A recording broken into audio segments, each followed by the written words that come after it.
The 7 Ravens.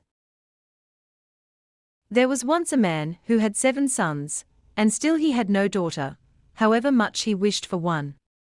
At length his wife again gave him hope of a child, and when it came into the world it was a girl. The joy was great, but the child was sickly and small, and had to be privately baptized on account of its weakness. The father sent one of the boys in haste to the spring to fetch water for the baptism. The other 6 went with him, and as each of them wanted to be first to fill it, the jug fell into the well. There they stood and did not know what to do, and none of them dared to go home. As they still did not return, the father grew impatient, and said, "They have certainly forgotten it for some game, the wicked boys." He became afraid that the girl would have to die without being baptized, and in his anger cried, "I wish the boys were all turned into ravens."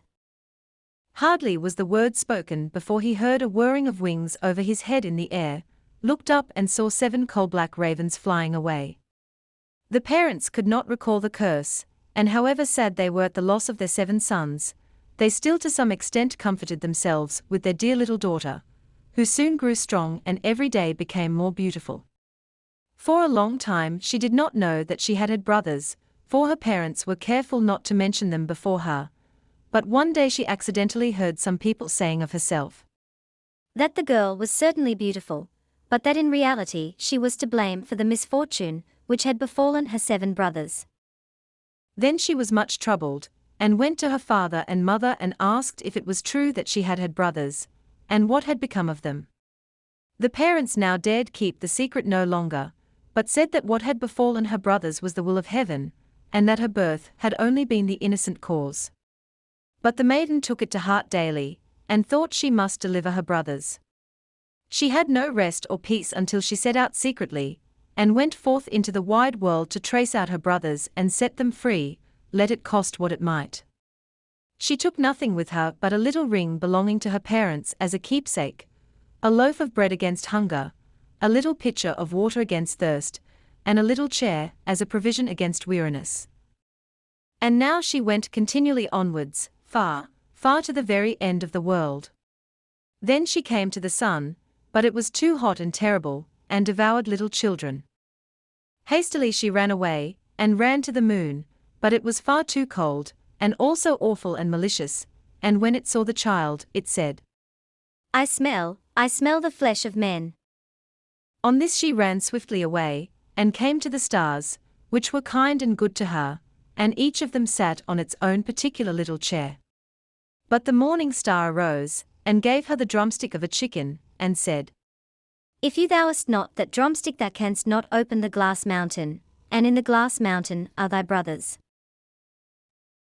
The maiden took the drumstick, wrapped it carefully in a cloth, and went onwards again until she came to the glass mountain. The door was shut, and she thought she would take out the drumstick, but when she undid the cloth, it was empty, and she had lost the good star's present. What was she now to do? She wished to rescue her brothers, and had no key to the glass mountain. The good sister took a knife, cut off one of her little fingers, put it in the door, and succeeded in opening it. When she had gone inside, a little dwarf came to meet her, who said, "My child, what are you looking for?" "I am looking for my brothers, the 7 ravens." She replied.